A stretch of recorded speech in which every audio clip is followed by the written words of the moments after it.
Yes. So essentially, Jake is, I don't remember exactly when you finished, Jake. I think it was like last spring, or maybe it was sometime in the last spring, either last spring or early summer.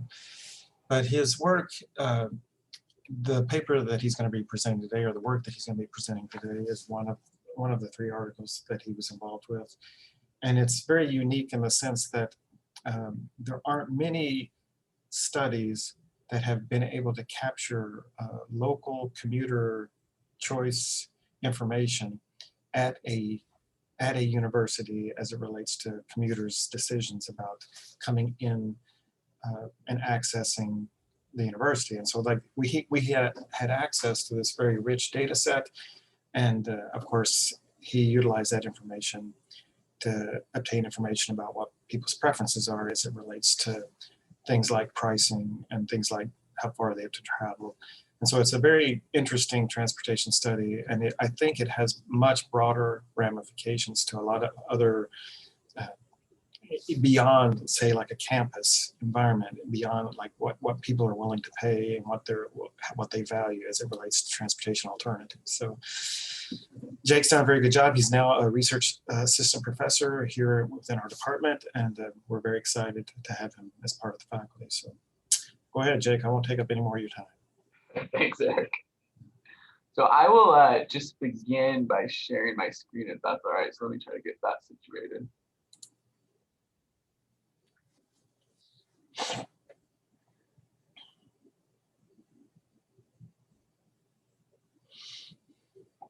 Let's see here.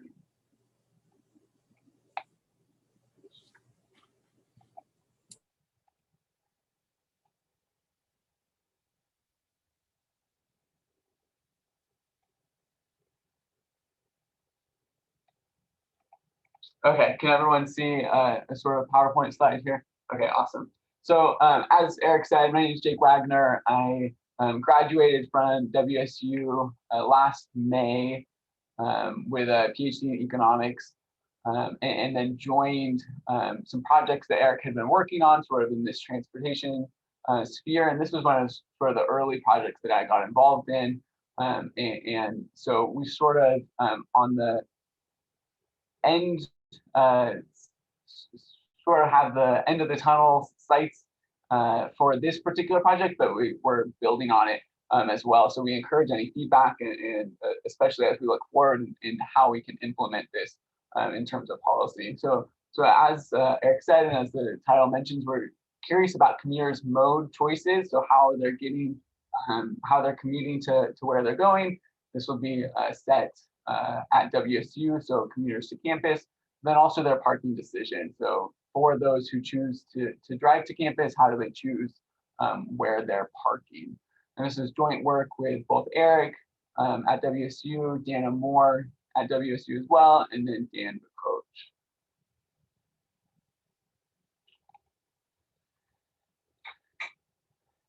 So when we're thinking about this problem, really what we're trying to understand is how we should manage local parking in transit networks. And so WSU operates sort of their own, they serve as sort of this parking manager where they allocate lots and select prices and can sort of encourage or discourage people to drive to campus or parking certain lots based off of those attributes. But then they also work closely with the regional transit manager, Pullman Transit. And so you can imagine how those joint decisions are affecting people's outcomes. And so they're making decisions to achieve a handful of things. Maybe they want to reduce pollution, reduce congestion, and they've got to meet community needs. And so that's a big thing that we hear, especially on campus, right? Faculty need a place to park in order to do effective work and get to their office. And then lastly, they have to be financially sustainable. And so there's a sort of host of ways that they might be able to meet those objectives. And hopefully our study can highlight some of those strategies that are going to be most effective in achieving those objectives. So in order to answer sort of that question about which strategies are going to be most effective, we're going to answer sort of this more foundational question. It's how do commuters choose their commute mode? and how do drivers choose where to park. And we're hoping to use that information then to sort of gain an understanding of the levers that these planners have at their disposal in order to encourage or discourage certain behaviors in order to achieve the outcomes that they're hoping to achieve. So in particular, what are commuters' preferences over mode attributes, including the price, the travel cost, the travel time, egress time, and search time in both commuting to campus, but then once you're choosing to park, in that parking decision as well. And there's been a lot of folks that have done this. It's nice to have Anne on this call because she's done a lot of work that's related to this. This most recent was about rapid transit, right? So you can think about this interrelationship between parking decisions and other alternative mode attributes. And so in this case, like if you create a more lucrative bus option, then maybe people are more likely to use that bus option rather than select to drive to campus. And then there's sort of this other set of literature that says conditional on, well, so that former set of literature thinks about transit, but also thinks about just how are you going to get where you're going. But then there's this next layer of literature that thinks about conditional on you driving to campus or driving to commute to where you're going. How do you make that choice? And so that comes into like this pricing situation, how long it takes you to find a parking spot, how long it takes you to walk from your parking spot to your end location, and things of that nature. And so we're hoping to add to this literature in a couple of important ways. The first is we found ourselves with sort of a unique opportunity in that Pullman and WSU's campus is isolated in such a way that we have basically, you know, exactly where people are going, right? So all of this data was, all of this survey data was for people who are commuting to WSU, but then you also have very good information about their choice sets. And choice sets have become really important in this sort of like broader discrete choice literature. But in this transportation sector, they've become increasingly large, which makes modeling them increasingly more difficult. So you can think about like the advent of electric scooters and ride sharing and different transit modes and light rail and all these kinds of services that are great for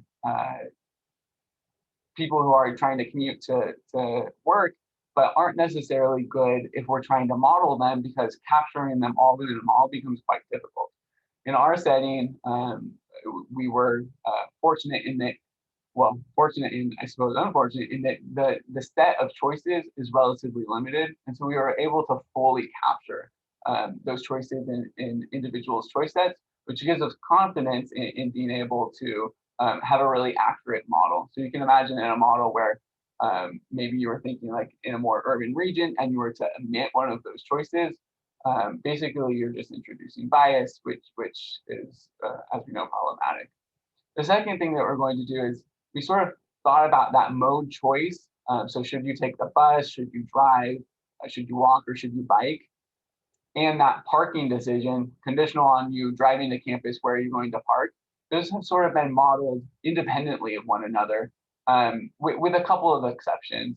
But what we do here is sort of this joint modeling framework where we let people choose simultaneously if which mode they're using and if they're going to drive, which parking lot they're going to select. And so this joint modeling framework is sort of maybe not novel, but useful, novel in this setting, and then useful to think about some of these simulations that aren't going to rely on independence of those two choices. And then lastly, we'll present some novel policy simulations in our setting in hopes of informing local transit managers, but also just to show a little bit how this modeling framework, how these modeling frameworks can be used to inform planning decisions. So what we're looking at here is WSU's campus, where all of the color-coded sections are different parking lots. let's see if we can bring up a pointer here.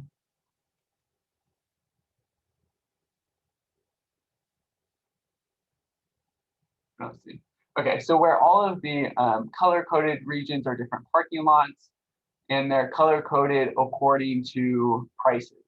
And so they each represent a different zone, and each zone has a different price, but then they also have, I guess, different attributes. So if you look at these orange zones here, these are some of the most central located zones, and they're also garages. So they offer covered parking, which is important in times like winter when you don't have to clear off your car every time, right? And so that's an attribute we might be thinking about. You can see these yellow zones, they're uncovered parking, and they're typically further away from central locations. And so if you choose to park in one of these locations, you're going to have to walk further into the center of campus, which would sort of be this region here, right? But then of course, these zones that are further away also offer cheaper parking prices as well. So we'll sort of dig into the variation there as we look at the data a little more closely. But when we're thinking about the setting, and we're thinking about commuters' mode choices, our data set includes information about both where people are located, so their home locations, and then where they're going to on campus. So if we think about a home location here on this left side of our map, and then a destination location here, this is our economics building here on this right side of the map. Yeah, go ahead, Ann. Just a quick question of what's the green Yeah, and what are the blue dots? Yeah, so the blue dots are just their handicap parking, so not necessarily what we're considering in terms of folks' entire choice set of parking, because we can't identify who's able to park there or not. And these green are also, so this is a different zone of parking. So there's a green zone, a yellow zone, an orange zone, a red zone, and a blue zone. I think right now this is a little bit zoomed in right now, so we only see the green, the orange, the yellow, oh, and here's some red. And then the blue zones we'll see, I think when we get a different map extent, but they're the ones that are quite far away from the central regions of campus. And so quite cheap, but you have quite a long walk to get into campus. Okay, so we've got this origin location here and this destination location, and then that individual has to make a choice of how they're going to get from home to work and then back again. So you can imagine they've got options to walk or to bike, to take the bus or to drive, but each of those options have different attributes associated with them.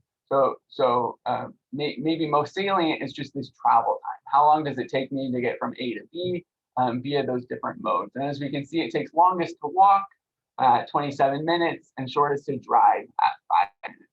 But of course, there's different attributes that aside from just these commute times, there's also things like the price, right? So if you're going to drive to campus, you have to pay for a parking spot. And so now maybe there's some trade-off between how long you're willing to travel and the price you're willing to pay, whereas walking is free, right? So you might be willing to pay a higher price, or sorry, to walk a further distance, take a longer time, but face a lower price as well. Okay, so then when we think about for the folks who have chosen to drive, they also have this second choice where they have to choose where to park. So now we've zoomed in here just on this destination location of Holbert Hall, which is our economics building here. And now if you've decided to drive to campus, you've got to choose where to park now. And so again, we see all of these different zones. So a green zone scattered throughout here, some orange, some yellow, some red, and some blue. And each of these zones have different prices associated with them, right? So the blue zones, as I told you before, are the cheapest, but they're also the most distant on sort of the outskirts of campus. And the orange zones are most centrally located to campus. So the center of campus is this way. And so the orange zones are most centrally located, but also most expensive, whereas these greens sort of split a difference. And then yellows are a little more on the outskirts, but again, cheap. So basically we just have variation in prices. I'll show you next variation in other attributes that we know about each of these zones as well. So all our data for this comes from sort of this, I think, biannual transportation and parking survey. We're just taking this 2018 frame. That's the most recent we have. And important to us in that survey was the question, which of the following ways is the primary way that you usually get to campus? And so there were a list of different commute modes. The four most common were to walk, bike, drive, or bus, but there were other things like carpooling, van pooling, I think a handful of others that just didn't show up very much in our data, so we aren't going to model them here. And here are sort of just the results of that. So as we can see, faculty and staff were very likely to say that the primary way they get to campus is by driving, whereas students were much more likely to either walk or take the bus. And we might think that's something about income elasticities, but we also might think it might be something about where faculty and staff's origin destinations are, right? So where are they home? Where are their homes located relative to campus versus students are likely to live much closer to campus, giving them walking and busing opportunities versus just sort of this drive option. And then, as I said, among those drivers, we can also think about where they chose to park. So across those different zones, we see that these green zones were the most popular, but if you recall, they were also sort of most prevalent on campus. They're sort of this intermediary zone. If we look here at these orange zones, remember those were the most expensive, located, we see that there's far more staff choosing those orange zones than there are students. And on the contrary, if we look at these blue zones that were the most distant, but also the cheapest, we see that there are far more students using those zones than we have staff. And then finally, we'll quit talking about only price because there's other things that we observed in this data as well. We thought about travel costs. So that would include like the mileage and gas costs. We thought about travel time. That's just the time it takes for you to get from A to B. Then egress time, just the time it takes from you to walk from your parking spot to your final destination on campus. And then search time, which is the time it takes you to find a parking spot once you've arrived to your parking location. And so as we sort of mentioned before, the price for all of these walk, bus, and bike modes are all free. This bus mode is free because essentially, yeah, students pay an upfront fee for transportation services on campus. And so they don't have an option to opt out of that. They're automatically opted in and they don't face a marginal price. So every time they ride the bus, they just swipe their card. But there's no fee associated with it, and that's true of faculty and staff as well. So that's why that bus price is free there. Whereas we see these varying prices for these green, red, orange, blue, and yellow lots. And those prices are for annual permits, just divided through by the number of times folks are commuting per year.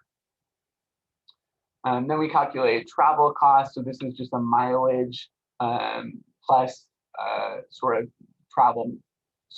plus car maintenance, plus gas costs, and then travel times, just the time from A to B, egress times, the time from the parking lot to your end destination, and then search times, the time it takes you to find a spot once you're in your parking lot.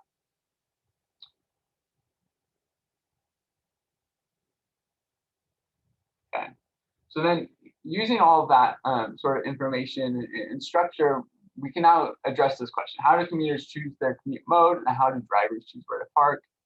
And we're just going to use the standard random utility model,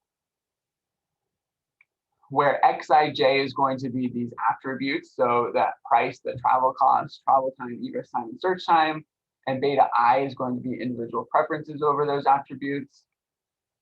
And delta J is going to be this alternative specific constant. So you can think of it sort of as a fixed effect, essentially. And I guess notably, we're going to allow individual preferences to vary by individual eye, which allows us to capture heterogeneity in our data. But just as we'll see here in a moment, we don't see the heterogeneity that we would necessarily expect, right? So if you think about us having both faculty and staff, as well as students in this data set, you might think that we would observe faculty and staff being much less sensitive to price than our students. But as we'll see in the following slide, we don't actually see much variation in that dimension. So here we just have output for those results. I'm going to gray out that left side. I guess we'll look at it once. But basically, the only difference between these leftmost columns and these rightmost columns is this beta parameter here doesn't have a subscript I on it. And so we're just measuring one population level parameter versus an individual specific parameter that we have here. And this individual specific parameter is sort of this more flexible approach that allows us to relax all sorts of independence axioms that are just useful for our modeling.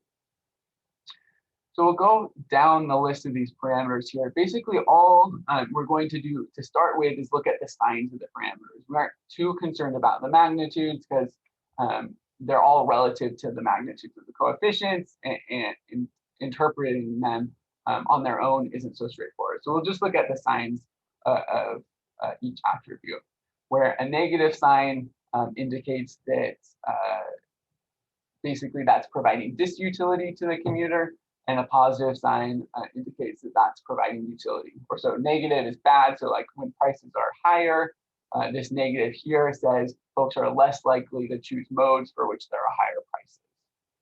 Similarly, a negative on this travel time, folks are less likely to choose modes for which there are higher travel times, for which there are higher egress times, and for which there are higher search times, right? That all makes sense. Those higher cost options are less likely to be chosen than these lower cost and lower time options.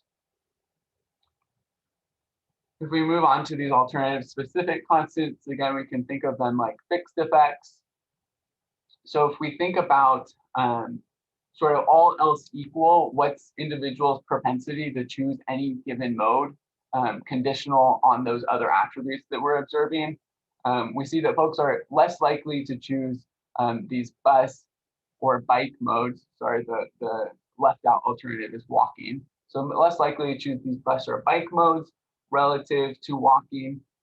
And here we have like quite a large in magnitude constant, which sort of goes back to if we were to think about those attributes, biking often looks quite favorable, right? It's relatively low cost, takes relatively limited amount of time.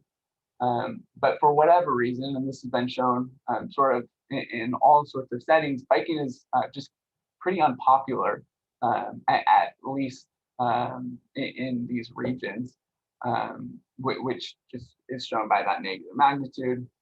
And then again, we see some of these parking lots have better than average amenities associated with them or attributes associated with them, and some have worse than average. It could also have something to do, Jake, to elevation change on this campus. So that's the other thing. So for folks not familiar, Pullman is sort of situated within a lot of wheat fields. And so they're huge rolling hills, and WSU's campus is at the top of one of them. And so to get to campus on a bicycle, it's quite strenuous. But so people would sort of be discouraged to do that. Potentially with the advent or sort of the rising popularity of electric bikes, that would hopefully take out some of the strain in like trying to get to these higher elevations on campus. And I've seen that more and more often, just anecdotally, but we'll sort of see how some of these choices change in the next iterations as well. And then the last, well, I guess not the last thing, but as I mentioned earlier, when we were looking at allowing this individual, these preferences to vary by individual, we thought that we would see some variation between those preferences amongst faculty and staff versus amongst students. And for us, quite surprisingly, we don't see any variation. So basically all of those standard deviations of this parameter, if I was to plot them as a histogram, basically the variations are 0. So they're all really tightly bound around this population average, which again was a little bit surprising. And then finally, from this, we can think about willingness to pay. So for those that aren't familiar sort of with these discrete choice models, basically we can calculate a willingness to pay by thinking about the trade-off people are willing to make between facing a higher price and facing increased value in one of these amenities, right? So how much would I be willing to pay in additional fee at the parking lot if I could save 1 minute in travel time, for example. So here's that value in travel time. I'd be willing to pay almost $3 an hour to save, almost $3 to save an hour of travel time. Quite low, maybe again surprisingly low. $1.80 to save an hour of egress time, and then this high $23 to save an hour of this search time. Okay, and then finally, we sort of want to depart from these results because I think on their own, they don't say a lot about how planners should be making their decisions. And so I think through that, here we're going to show you some policy simulations, but sort of in future work is sort of the building of the decision support tool to work closely with these planners to more closely analyze the exact questions that they're thinking about. But I think these simulations sort of show some of the power of these results.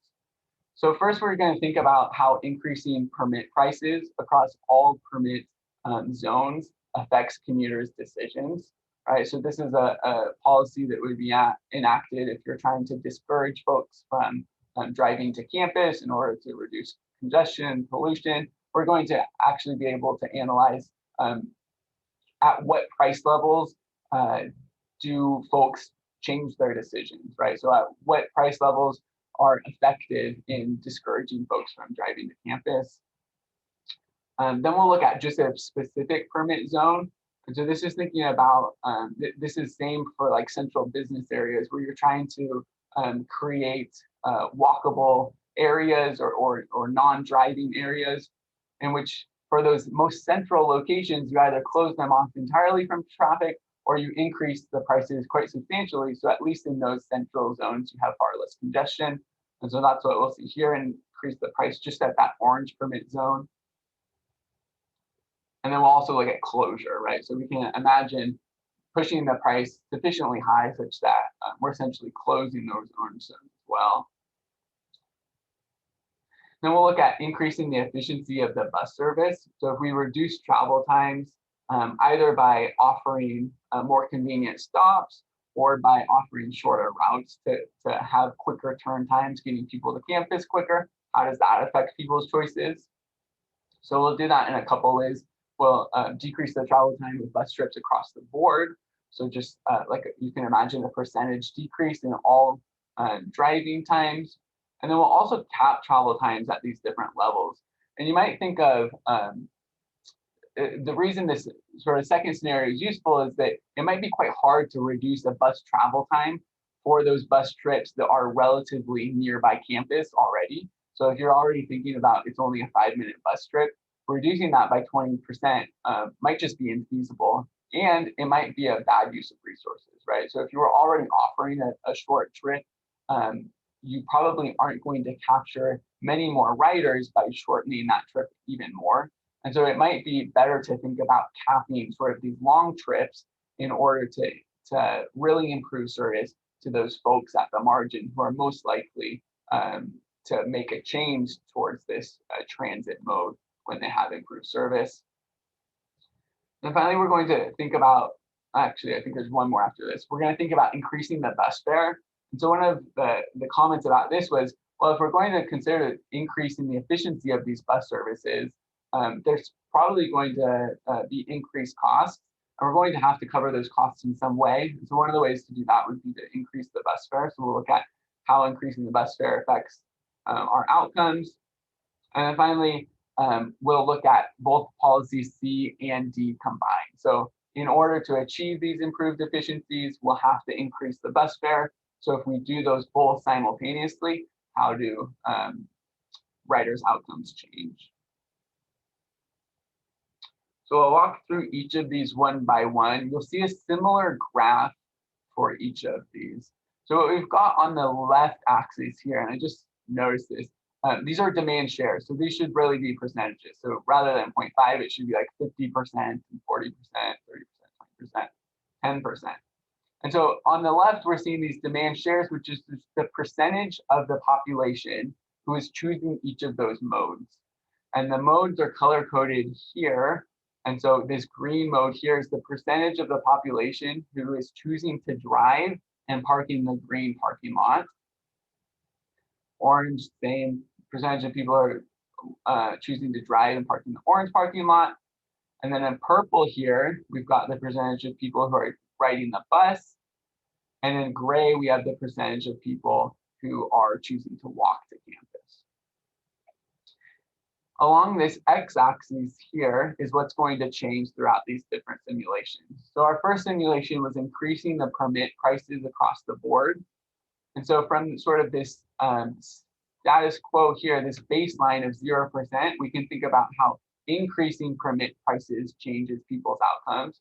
And what we'll see here is that when we increase permit prices for drivers, then you have more people walking and you have more people taking the bus. And alternatively, when you increase the permit prices for drivers, you have fewer people driving, right? So all of these drive modes become less and less popular. Not surprising, right? But it gives us some insight about the magnitudes.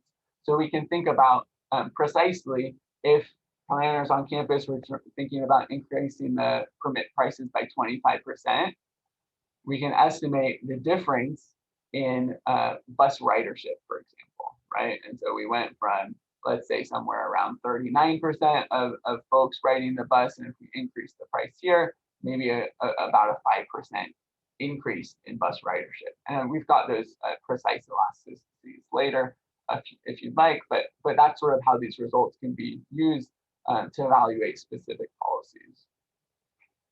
Next, we'll think about just increasing the price at those orange permit zones, so those central locations. And the results here are sort of surprising. So this baseline level here, this, sorry, it's pretty lightly shaded dashed line here. It's at $1.35. That's the current per trip price of those orange permit zones. And so if we're moving right, that's increasing the price of the orange permit zone, and moving left, that's decreasing the price. And when we think about increasing this price here, sort of a strange thing happens. You'll see that, of course, fewer people are using this orange zone, right? We can increase it all the way out here to $3, and you have essentially 0 people using that zone. But there's virtually little to no change in the amount of people walking or driving, or sorry, walking in gray or taking the bus in purple.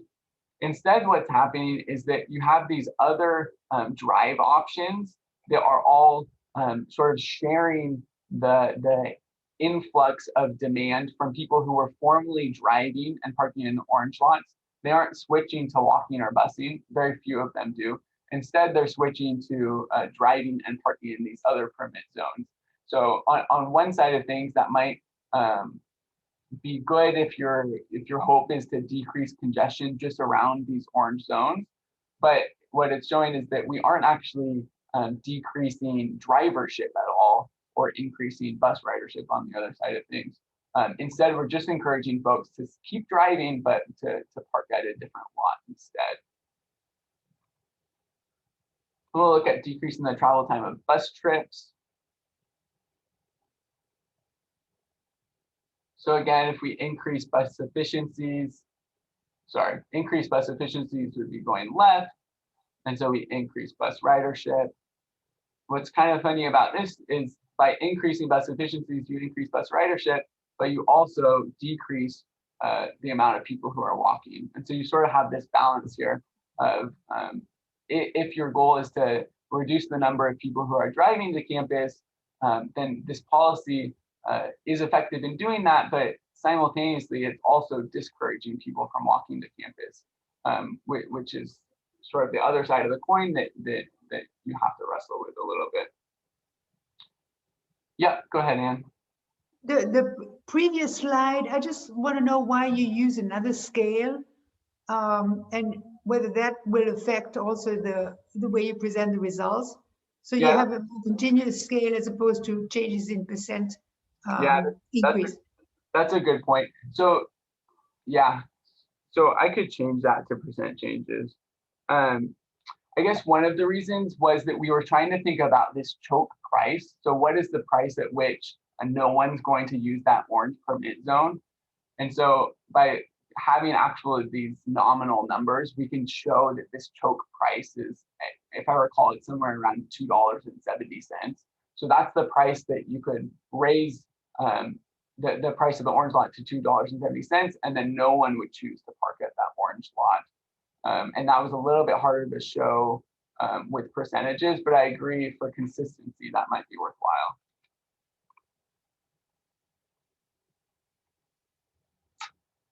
So I know we're basically out of time.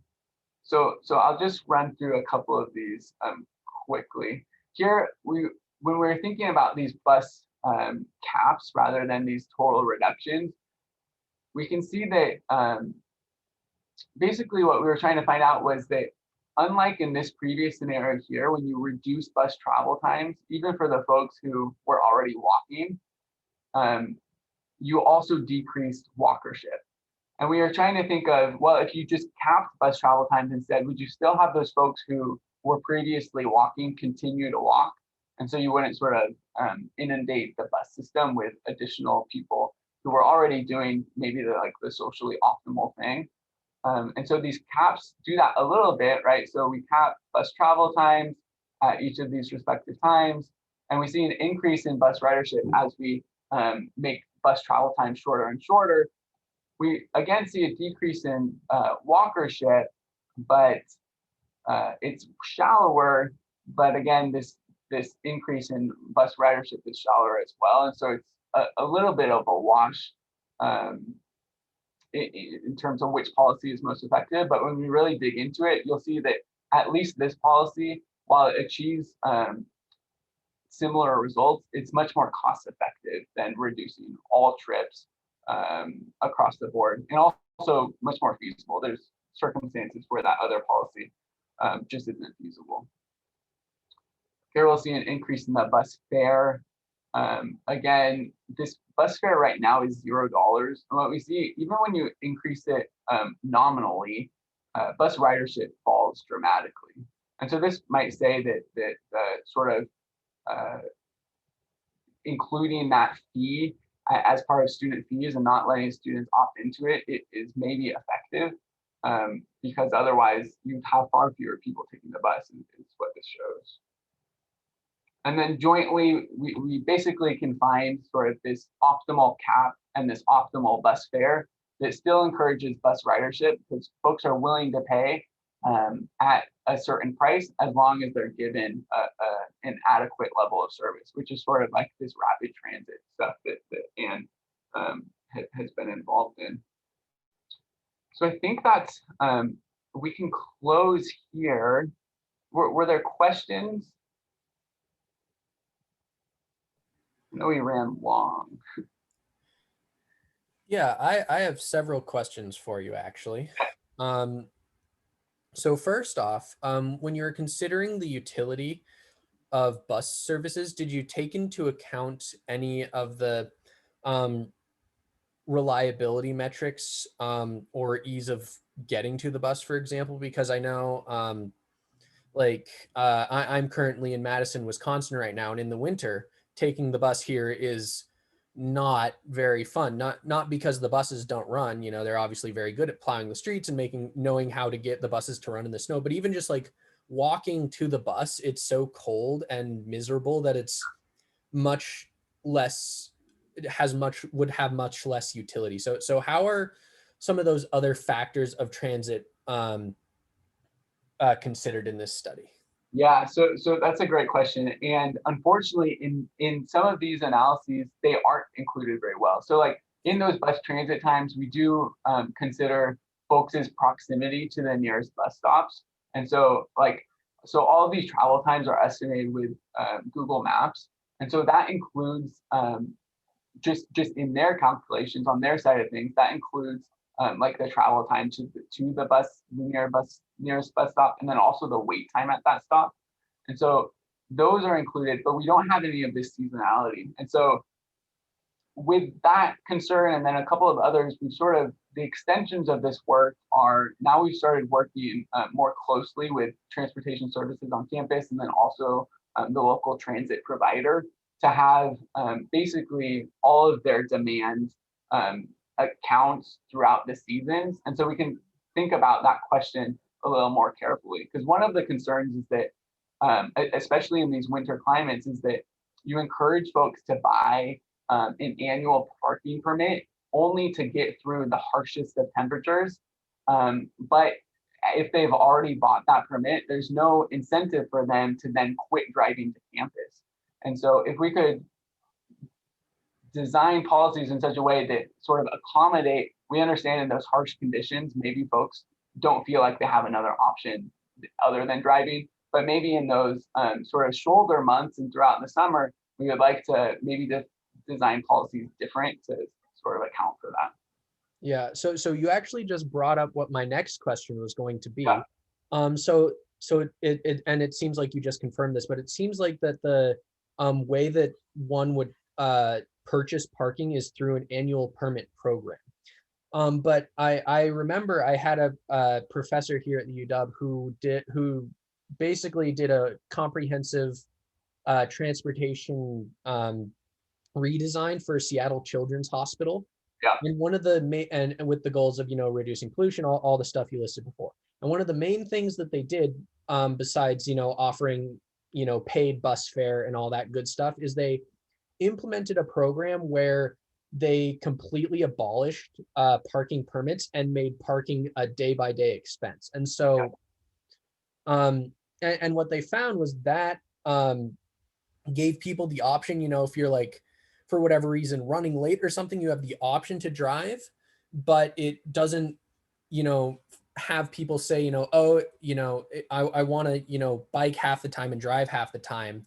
Then the nominal cost for those people goes down, but people, if they buy a permit, they have that feeling where, oh, I have the permit already, it's a sunk cost, so I might as well use it. So what are your thoughts on implementing something like that here at WSU?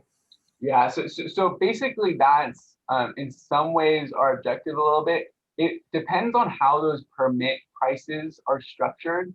And here, in my opinion, they're structured particularly bad because the prices are such that so let me preface this by saying you can pay for parking by the day or by the hour on campus, but the prices of these annual permits are such that if you're going to drive more than 2 days a week, then it makes economic sense to purchase the annual permit. So even if you were driving 2 days a week, like you said, if you wanted to bike those other days, but now all of a sudden parking is essentially free, right? We had this sunk cost, you paid for it your 2 days, and then the rest of the week it's free. So now incentives just aren't aligned. And so there's lots of ways to align those incentives. Like even if you wanted some sort of permit, you could have like punch cards, right? And so you could have like sell in sets of 10 or what have you. And so that's what we're doing going forward, is trying to think about what are the best ways to structure prices.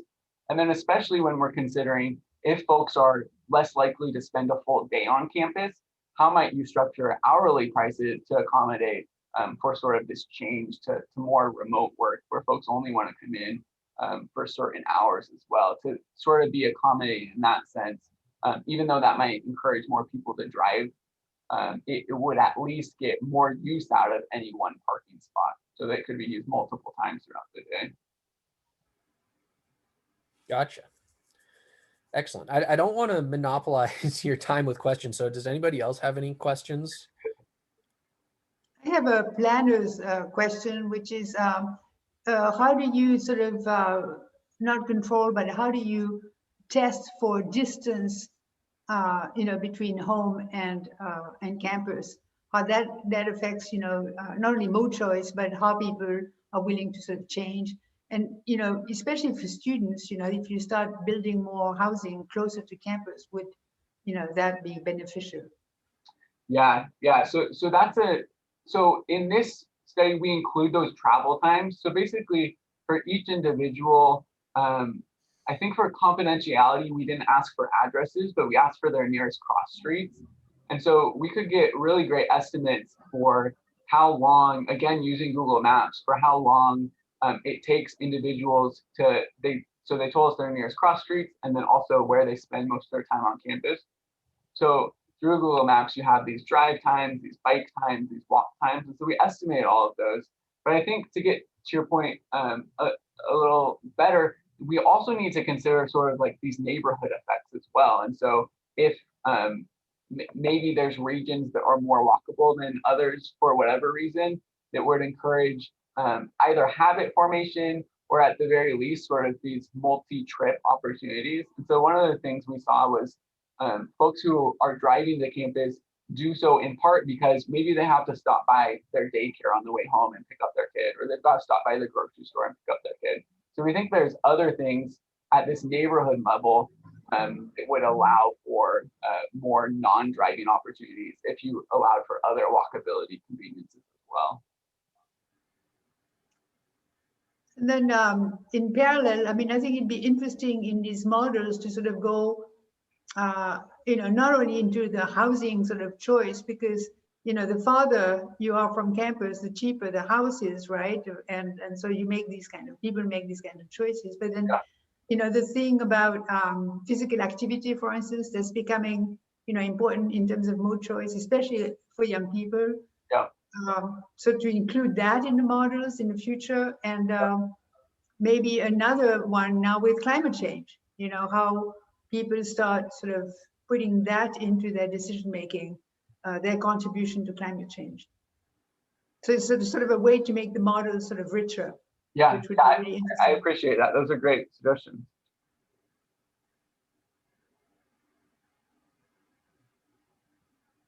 And sort of that whole housing choice thing is complicated even more, especially because living in sort of this rural area, the bus service only supplies basically a small subset. Well, so it services everything within the city limits, but there's a large share of folks that either live, we have a neighboring town that's about an 11-mile drive away just on a highway, but there's no bus service that runs between it. And then there's also lots of folks that, because you're living in sort of this more rural region, that would choose to live outside of the city limits. And so they don't even have an option to service a bus. And so that housing choice makes plays a really big role in these decisions as well. Great. So the last bit is, work that we're trying to do. I mean, a lot of people are doing it, but in denser cities, but I think it applies also to, more rural kind of areas, is the the ride hailing or car sharing or carpooling, and, the opportunities that app-based travel sort of give you to have, more ways to sort of join in and travel together. So. Yeah. Fortunately for us, when we were doing this study, again, because of sort of trying to capture all of the modes, those weren't available in Pullman. I think they are now, although again, because not, right, those are sort of these network effects. You have to have a lot of people using them in order to take advantage of these ride shares rather than paying this full price. And so I agree in further research, because I think that sort of changed as we've gone throughout this research. And so that would be a good opportunity to think about how that's changed people's decisions going forward as well. We did have, I mean, those options are available but I think in our data set, we did not capture very many of them. And because I do know that there are rideshare services from people coming down from Spokane and even far out from van pooling, and but I think in our data in the survey that we did not capture much of it. And that's essentially why we didn't include much of it. Yeah, and just to be clear, those were state sponsored essentially. I think mostly those are like DOT sponsored ride sharing van pooling services versus like these Ubers and Lyft sharing services.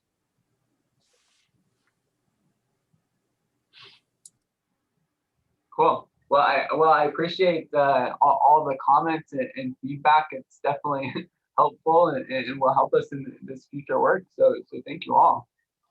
Yeah. Very nice work. But do you have like, do you have it published somewhere? So we're working on that. I Okay. think just about like the draft is basically wrapped up. There's a couple of things that we're trying to put a bow on, but other than that, it's basically wrapped up. Although, like I said, we sort of have these new data sets that we're working on that will build on this work, and so all this feedback will certainly go into that work as well. And is the university using your models? Yeah. University transportation? So not yet. What we're trying to do is transition this into a decision support tool that can sort of be a little more user friendly in terms of they can actually do the simulations themselves. So they can think about how they would like to see things change and then how that would affect the models. And that's why they're cooperating with us and providing more of this demand data. So now we've got, rather than just this choice surveys, we've got basically by the hour or the minute demand at each parking location, and then also at each bus stop. And so sort of combining those two together, we can not only like provide this decision support tool so they can make decisions, but we can also think about what might be optimal, either in terms of increasing ridership or decreasing miles traveled or something like that. And so that's sort of where we're going. Excellent. Ultimately, my hope is that it helps change the parking services kind of ability to adapt their objective function over time. Because in the past, they haven't really done a very good job. I mean, they're basically kind of, their objective function is kind of financial viability. So they're trying to just maximize revenue, essentially, irrespective of like all the other attributes that they could optimize over. And so I think having something like that, a decision support tool that could allow them to run different simulations, they could change how they optimize their, their system. All right. Well, thank you very much for the presentation. That was a really cool presentation. I really enjoyed it. So I think we are going to end here. So let me stop the recording.